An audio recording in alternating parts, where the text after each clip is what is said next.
안녕하세요. 저는 서울사이버대학교에서 농업 비즈니스 창업을 교육하고 있는 조남현 교수입니다. 오늘 제가 이야기할 주제는 청년 창업을 하고 있는 지금 청년들에게 미래에 대한 가능성, 비전을 그리고 또 비즈니스 모델, 사업에 대한 그 방향성, 방법론들을 조금은 비전을 좀 선포해드리고 이런 미래를 만들어 나갈 수 있다는 것을 알려드리고자 이 영상을 찍고 있습니다.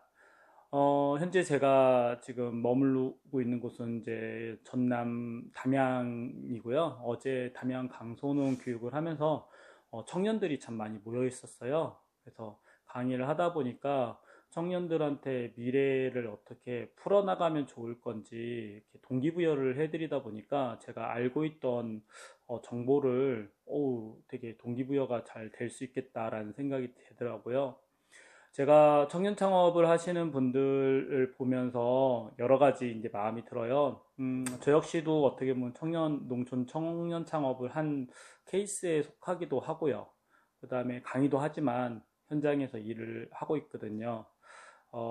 그러면서 이렇게 보면, 청년들은 역시 자금력이 부족해요. 그 자금력 부족한 걸 갖고 농촌에서 무언가를 해나가는 게 상당히 어려운 것들이 있어요. 근데 제가 미리 이런 정보들을 알았으면 제가 조금은 더 수월하게 제 미래를 준비해 나갈 수 있었을 텐데 그런 그 아쉬운 부분이 있어요. 그래서 지금 다시 시작하기에는 지금 그동안 해놓은 노력과 투자가 아깝고 지금 현재 있는 곳에서 더 해야 할 것 같고요.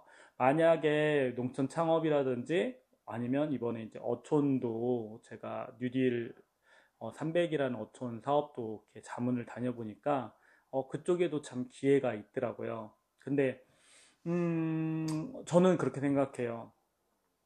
우리 지금 농촌이나 어촌이나 다 위기라고 얘기를 해요. 근데 지금 과도기거든요. 이 위기 상황이 제가 보는 시각에서는 과도기라는 건 뭐냐면 지금 농촌에서 기존에 일을 많이 해주시던 이제 할머니들 그리고 이제 어르신들이 손을 놓기 시작을 했어요.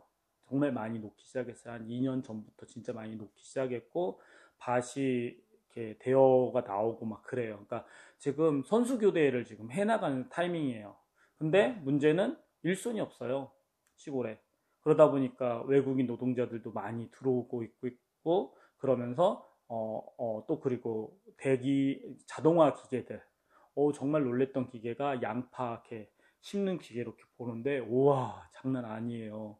그러니까 예전에는 모내기만 좀 그 기계화로 된다라고 생각했는데 이런 것들이 기계화가 지금 정말 많이 발전을 해 나가면서 많은 부분에도 자동 기계화가 대형 기계화가 돼가고 있더라고요.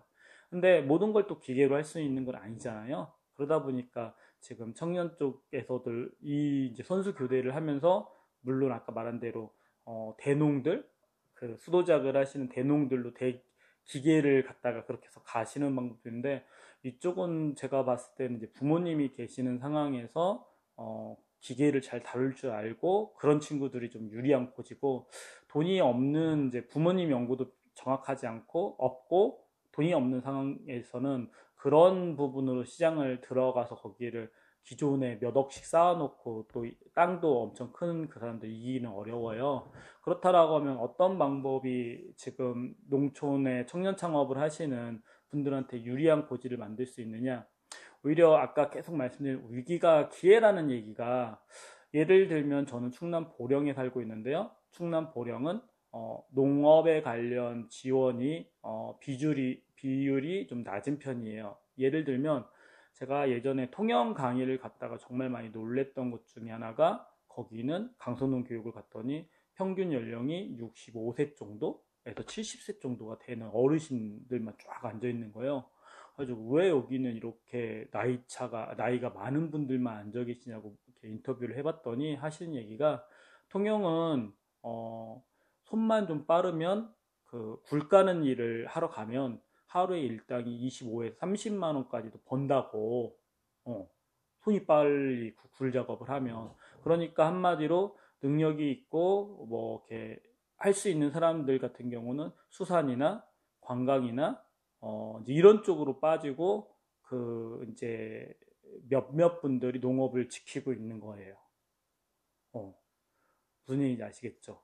저희 충남 보령 같은 경우는 가장 이제 좋은 직장이라고 얘기하는 게 화력발전소, 그 다음에 기존에는 관광 쪽 일을 많이 하셨었고요. 수산도 어느 정도 돌아가고 있고, 저희 보령은 대천김으로도 유명하고 그런 수산 쪽, 그러면서 다음으로 농업이에요. 그러니까 그런 부분으로 인재들도 다른 쪽으로 더 이렇게 머리 좋으시고 뭐 능력 있는 분들은 이렇게 빨리빨리 변신을 해가면서 자리를 찾아가기도 했죠. 그러다 보니까 오히려 좀 지역 안에서는 농업이 좀 낙후되어 있어요.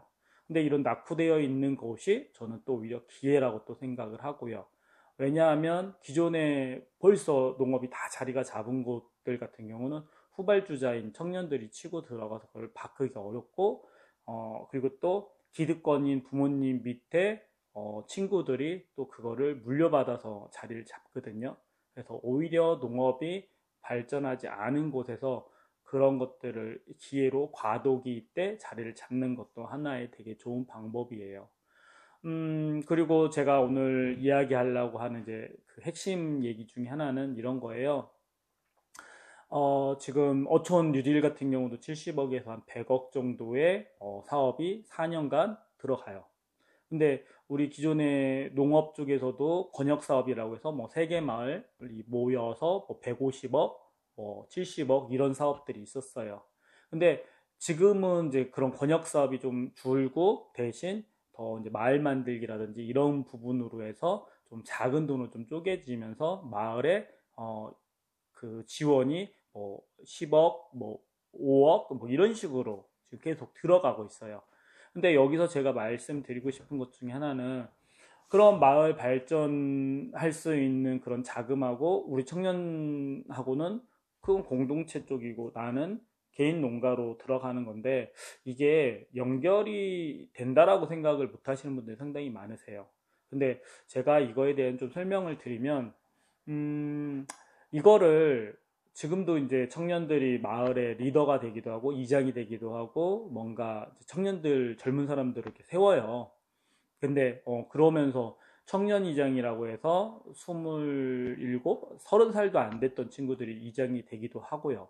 근데 가장 큰 문제가 이런 이장이나 이런 리더가 될 때 마을 안에 아직 힘이 있고 그다음에 힘이 있는 사람들, 젊은 사람들이 뭔가 이렇게 쳐낸다라고 하면 그런 곳에 들어가서 일부러 억지로 이장을 할 필요는 없고요. 왜냐하면 이장을 하더라도 그분들이 제대로 안 도와주면 오히려 나중에 들어가신 분이 일 잘하고 욕먹고 끝나는 수가 있어요. 최악의 상황 오히려.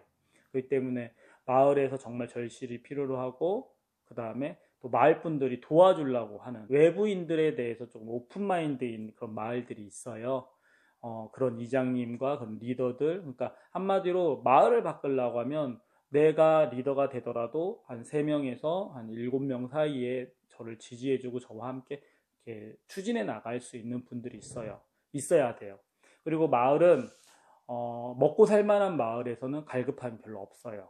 그리고 해보라고 하고 팔짱 끼고 너 어떻게 잘하나 하고 이렇게 보는 분들도 꽤 많고요. 그래서 오히려 아까 말한 대로 위기인 곳, 어려운 곳에 들어가서 그런 부분에서 그분들의 갈망함과 이게 맞아지면 최고죠. 근데 이제 여기서 고민을 해봐야 할 게 내가 거기에 가서 마을의 리더가 되고 사업을 한다라고 하면 여기서 가장 실수하는 것 중에 하나가 이 청년들이 비즈니스, 그러니까 사업적인 역량이 경영, 마케팅 이런 역량이 상당히 필요하다라는 거예요. 이게 경험이 없는 상황에서는 정말 뭐 10억, 20억이라는 돈이 들어오더라도 이걸 돈으로 지속 가능한 돈을 벌 수 있는 환경을 못 만들어내세요.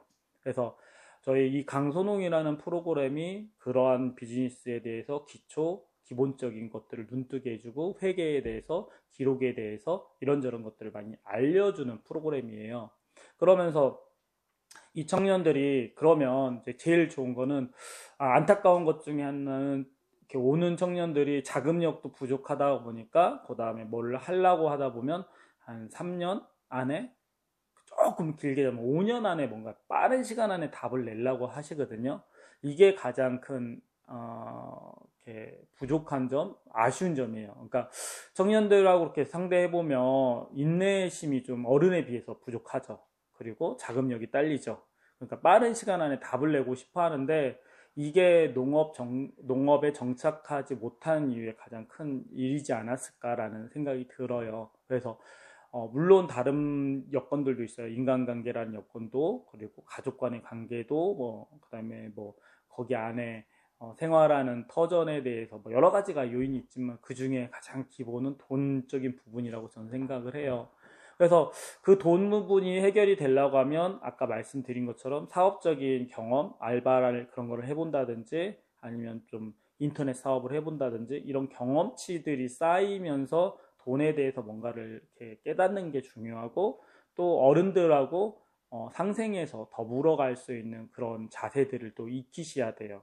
그러니까 이런 것들이 좀 기본 바탕으로 해서 아까 말씀드린 3년, 5년이 아니라 5년 좀 넘게 5년에서 10년짜리 계획을 가지고 농촌에 들어가서 일단은 생활하는데 지금 농업을 초기에 하시면서 이 돈을 농업으로 돈만을 벌어서 생활하기는 되게 어려우세요. 그래서 가장 좋은 것 중에 하나가 투잡, 쓰리잡을 하면서 농업을 같이 하면서 내 생활비는 벌면서 그래야지 버팅길 수가 있잖아요. 생활비를 벌면서 그러면서 농촌에서 내가 자리를 잡아가고 그 다음에 농업기술센터라든지 이런 활동들을 하다 보면 거기에서 일부에서는 그리고 또 청년 그 지원자금도 있죠. 1년, 2년, 3년 나오는 거요. 이런 거를 선정을 되게 한다든지 그러면서 버팅기는 거예요. 그리고 농촌을 이해를 하고 농촌 공동체와 어르신들과의 관계를 좀 더 이해를 하셔야 돼요. 근데 그게 정말 어려우세요. 근데 그거에 대한 조금은 세상을 봐는 관점을 살짝만 바꾸면 저분들을 이해를 할 수가 있고 그 안에서 그분들하고 살아갈 수가 있는데 이 부분을 상당히 많이 어려워하는 것 같기도 하고 또 아까 말씀드린 어르신들이 분위기가 수용해주는 젊은 사람을 수용해주는 마을도 있지만 그렇지 않은 마을에서는 그렇게 하기가 정말 어렵고요. 그래서 마을을 잘 선택해서 들어가야 한다는 거, 마을 분위기가 좋은 곳을 들어가는 게 기본이고요. 그러면서 우리 청년들이 70억짜리 사업을 해 가는 그런 것들의 사례는 결국은 보세요. 가장 기본적인 거는 내가 농촌에서 수익률이 오를 수 있고 뭔가 돈이 될 수 있는 그거를 틀을 잡으셔야 돼요. 그 잡는 틀이 저는 적어도 한 5년에서 한 7년 걸린다고 생각을 해요. 보통. 음. 그렇지 않으면 이거를 이제 이렇게 해서 이 시스템을 맞추고 그러면서 이제 가는 방법이 하나가 있고요. 또 하나 방법은 마을 안에 지원 사업으로 건물이나 이런 게 들어섰는데 이게 제대로 운영이 안 돼서 어, 놀고 있는 그런 곳들이 상당히 많아요. 그런 곳을 이제 임대비를 내고 거기를 운영을 수익률을 또 맞추는 것도 하나의 또 방법이죠. 그러면 그거는 뭐 5년, 7년이 걸릴 거가 아니라 한 3년, 4년 좀 더 아래로 낮출 수 있겠죠.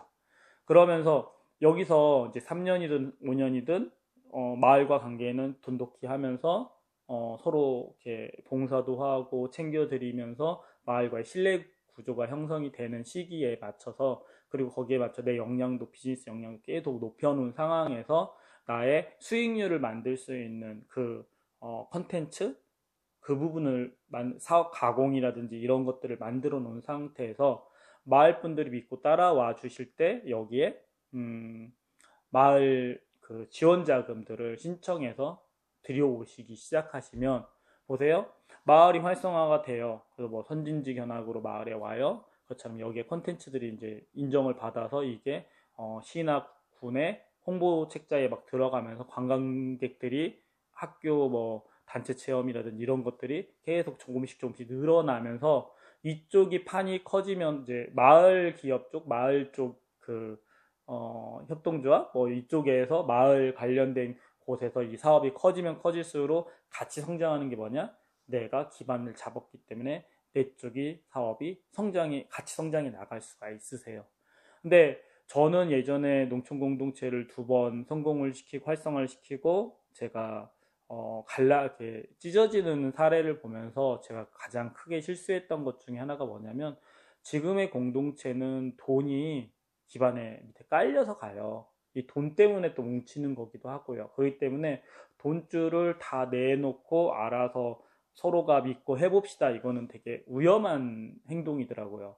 그러니까 내가 기반이 잡히고 내가 컨텐츠가 만들어지고 내가 수익률이 나올 수 있는 그 부분과 이게 형성이 되어 있는 상태에서 마을에 지원 사업이 들어오면서 이 컨텐츠를 마을도 이용을 하고요.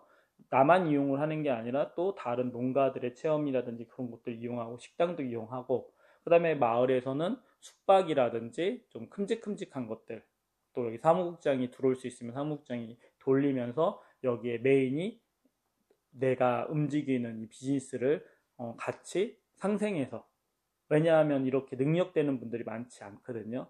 상생해서 나갈 수 있게 된다라면, 보세요. 나는 5년, 4년 노력해가지고 시스템을 잡았고, 마을은 마을대로 돈이 들어오면서 활성화되면서 사람들이 들어오면 마을에 사람이 들어오지만 또 결국 이 사람들이 내 농장과 연계를 해서 같이 마을도 수입이 올라가고 나도 수입이 올라가는 거예요. 그리고 마을도 계속 성장해 나가려면 결국 여기에 인재, 리더가 필요한데, 그 리더가 또 내가 서포트를 하면서 봉사를 하면서 이거를 지원을 해 가면서, 어떻게 보면 또 내가 여기 대표이면서도 마을의 또 대표가 될 수 있고 사무국장이 될 수도 있고요. 이 부분을 나갈 수 있는데, 여기서 이제 가장 중요한 이제 함정 중에 하나는, 내가 이렇게 콘텐츠를 만들고 이걸 할 때 마을에 이제 준비가 됐을 때 마을 사업을 땡겼을 때, 마을 예를 들면 권역 사업이 대표적인 예인데, 권역 사업이 돈이 뭐 30억이든 뭐 돈이 들어왔다 그러면 마을 분들이 다들 이렇게 돈에 대한 다 관심을 보이세요. 어쩔 수 없죠. 맞는 말이고. 그리고 관심을 보여야지 또 뭔가를 할 수 있죠. 근데 여기서 불신이 생겨요. 저 친구들이, 위원장이, 사무국장이 뭔가를 해먹을 거야. 나도 뭔가 혜택을 받고 싶은데. 이런 불신이 생기면 이 모임이 되게 갈등이 시작하는 구조가 생기는 거거든요. 여기서 제일 중요한 것 중에 하나가 사례가, 제가 이제 되게 존경하는 농업인은 이 부분에서 추진위원장과 사무국장을 맡으면서 이 두 분 농장 사이로 1km 안에는 아무것도 이 자금이 안 들어오게 했대요. 투명하게. 그러면서 이걸 운영을 했을 때, 누구도 공격을 했을 때, 공개적으로 오픈했을 때 이 문제에 대해서 갈등이 일어나지 않게 할 수 있었다라는 얘기를 하시더라고요. 근데 저는 정말 그게 맞다고 생각을 해요. 그러면서 같이, 그러면서 이렇게 했는데 또, 또 여기 욕심내는 분들이 이 건물을 니네가 뭐 해먹느냐 해가지고 이제 압력이 들어오니까 과감하게 이걸 내려놔 버렸대요. 그러면 이걸 내려놓으면 이 마을, 이 건물, 이 시설들이 그 부러워해서 시세물에서 뺏어 갔던 그분들이 이거를 잘 운영을 하면 좋지만 대개는 이걸 운영을 잘 못해요. 준비가 안 돼 있거든요. 경영적으로나 마케팅 쪽으로나. 그러면 돈이 안 돼서 최악의 상황은 전기세도 못 내요. 심야전 삼성전기가 많이들 들어오거든요. 건물이 커지면. 그럼 전기세조차 못 내서 결국은 능력 있는 사람한테 다시 와서 이거를 맡아달라. 근데 그때 들어올 때는 더 이제 못 건드리게, 서로의 이제 또 흔들리면 안 되잖아요. 그런 규칙을, 규약을 만들어서 이걸 운영해 나가시면서 마을과 발전해 나가면서, 나만 생각해서 나가는 게 아니라 마을과 같이 살아나갈 수 있는 환경을 조성을 해 나가면서, 이게 군이나 시에 자꾸 칭찬으로 올라가면 또 다른 현상이 뭐 어떻게 생기냐? 계속해서 다른 파트에 있는 공무원 선생님들이 이 돈도 한번 써볼지 않을래? 왜냐하면 성과가 나와야지 그분들이 진급을 할 수가 있거든요. 이제 그런 부분으로 이 부분들을 풀어나갈 수 있다라는 게 있어요. 그러면 우리 청년 농업인들은 농사만 잘 짓는 것도, 농사로 모든 걸 승부를 하는 것도 방법이지만, 지금 휴세가 6차 산업이라고 얘기를 하잖아요. 농업 하나로만은 소득률이 높지가 않기 때문에 2차, 3차. 근데 3차 쪽으로 들어간다라면 이 마을 안에 여러 가지가 돌아가는 거, 그 다음에 농기업화 하는 거, 이 부분이 가장 큰 핵심이라고 생각하고요. 농기업의 가장 중요한 포인트는 인재 육성, 사람과의 관계, 사람을 어떻게 세워나가느냐거든요. 그래서 이렇게 해서 이 부분들을 지금 뭐 사람 관계, 기업화, 소통, 그다음에 자금 관리, 경영, 마케팅, 여러 가지 부분에서 진짜 그 청년 창업 농이라면 이런 부분들을 좀 장기적인 플랜을 세우고 5년, 10년 계획을 세워가면서 미래를 만들어 가다 보면 나중에는 음, 그 마중물 정도의 준비를 하고 비즈니스적인 부분에서 유명세와 어느 정도 인정을 받으면서 그러면서 마을 활동과 이거를 하면서 이걸 풀어나간다라면 음, 우리 농촌의 미래가 바뀌지 않을까요? 그런 곳들이 하나, 둘, 셋, 넷 생기면 지금 이런 모양은 아니더라도 정말 청년들이 농촌에서 칭찬받는 청년들이 여럿 있으세요. 참 보기 좋아요. 근데 그게 제가 항상 강의 시간에 얘기하는 것 중에 하나가 우리나라에선 동업은 뭐라고 하죠? 하지 말라고 해요. 하지만 정부에서는 협동조합을 하라고 하죠. 그러면 이 동업이 협동조합이 동업 아닌가요? 그러니까 지금 이 시기가 왔어요. 지금 정부는 자꾸 AI 시대가 되면서 이제 사람들 일자리가 없고 돈을 못 벌어요. 그러니까 자꾸 일자리를 만들어주는 지원 정책으로 해서 나아가면서 어, 정책들을 그렇게 막 풀어 나가는데 이 정부 정책과 방향을 맞춰 나가는 거. 그러니까 제가 무조건 거지 정신으로 정부 정책을 맞춰가자는 게 아니라 농산물의 소득률이 너무 비율이 낮아졌어요. 예전에는 3, 40%가 되던 때가 있었지만 지금 이게 10% 안팎으로 움직이는 수가 되게 많아요.